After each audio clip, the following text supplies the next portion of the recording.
Hello everyone. Today we are gonna be watching Wednesday's Entertainment. Everybody go subscribe to him. He makes great. And I mean great. I mean great horror animations. The last one when I watch it's the game it chills.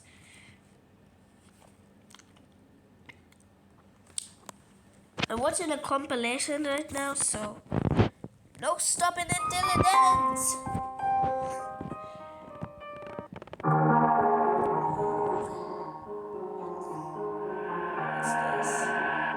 My name is Nikki and I'm 19 years old.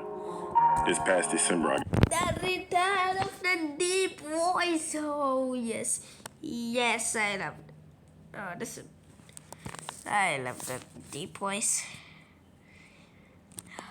I remember when I first watched one. got myself a Christmas temp This job when I first working at watched Amazon helping with that. deliveries. It gets pretty busy around that time for deliveries, obviously, because it's Christmas. Right away, I hated the guy I was helping with deliveries. His name was Frank. To describe him, he was a bit overweight, didn't shave well, and his hair was short. I didn't like him because he was I think you just paved this guy. very rude and seemed like he was in a bad mood all the time. And I would be in the van with him most of the time making deliveries, and it was very awkward. I tried to make conversation with him, but like I said, he was very rude. And there was no point in trying after about 2 times. I thought about quitting, to be honest, or at least be with a different delivery driver, but I didn't want to cause any trouble. I was a temp after all and needed this job.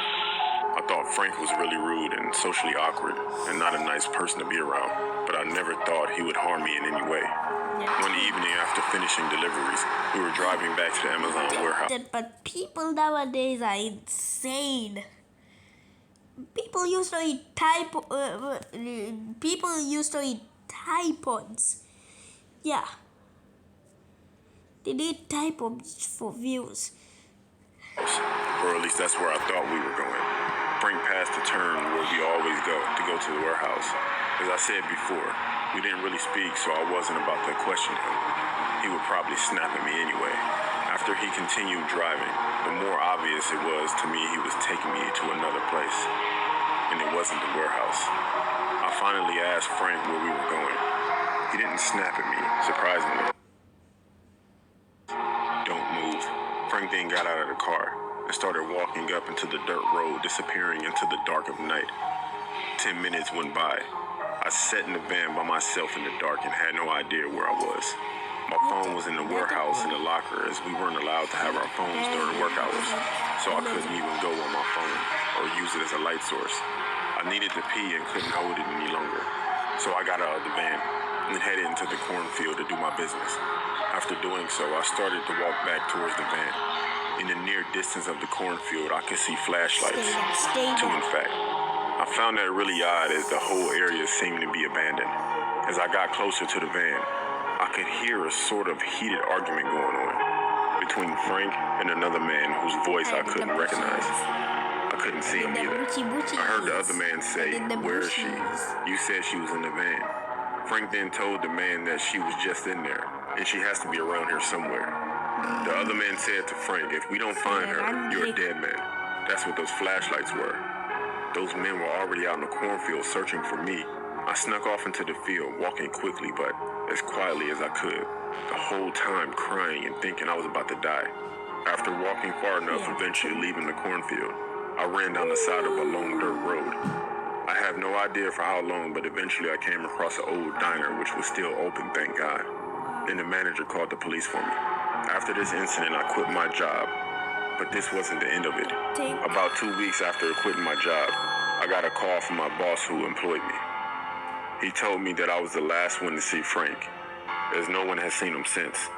Apparently, there were rumors that he owed people money from gambling debts, the people you don't want to be in debt with. As much as I don't like to think about it, I'm pretty sure Frank's way of paying off his debts with those people was to hand me over to those men. And what those men had planned to do with me, I never wanted to imagine.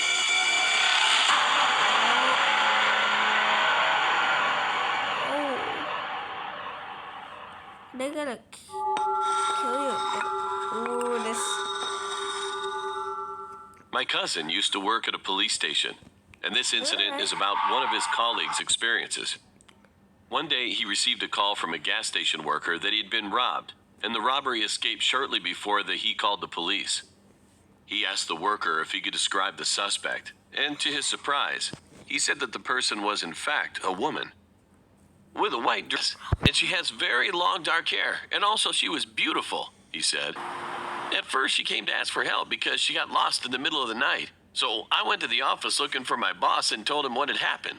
We then went back to the cashier together, but when we came in, she was no longer there, and all the banknotes were also not in the cash box. What the? Since he was the only one on duty that night, he headed to the spot of the incident right away. As he drove toward the gas station, he soon entered a darkened section of the highway that was surrounded by forest. He was driving in the middle of a gloomy highway until he... You're making a horror story. Use deeper voices. Use deeper voices for narration. noticed that a woman in a white dress with a very beautiful looking was walking along the road in the opposite direction. He passed her accidentally, so he began to slow down the car and turned to check again if she's the person that the worker had described to him before. Then he turned the car in her direction, stopped next to her, and got out of the car immediately. "Ma'am, I need you to get on the car right now." As they were driving to the police station, he asked her some basic questions like why she had to steal the money or something else. However, the woman didn't say any word to all the questions while she was sitting in the back seat. She just thinking of. She just looked at one point all the time until they arrived at the police station. Her behavior was pretty weird, so he thought that the woman might have some kind of mental problem. He then decided that he would not have any further conversations with her. When they arrived at the police station, they started to investigate her, and all of a sudden, she said that she would return the money the next day if they let her spend a night in a prison cell. Because she kept insisting that she had nowhere to go, he and other cops were confused by her comment. But they could nothing to do, actually, so they eventually approved of her proposal, letting her spend one night. The other police then called the gas station and informed the workers that they had captured the person, and they would return the money for tomorrow. The next day, he went to visit the woman they had detained yesterday. However, he was stunned as soon as he had arrived at the prison cell. In the cell, they found that her roommate's face was all scratched, and his body was hung from a wall nail. And the bills, which they didn't see yesterday, were all tucked in his pockets roughly. The wall next to him was painted in blood, saying, "I'm returning my debt." What made him even more frightened was that the woman completely vanished. What? He went to the director, informed this, and they had a search around the area widely, but she was nowhere. Even today, everyone in the police is traumatized by this incident. That's what my cousin told me. How could anyone escape from a prison cell avoiding the cameras recording or anything? Eventually, they never found out what had happened that day and where she is now.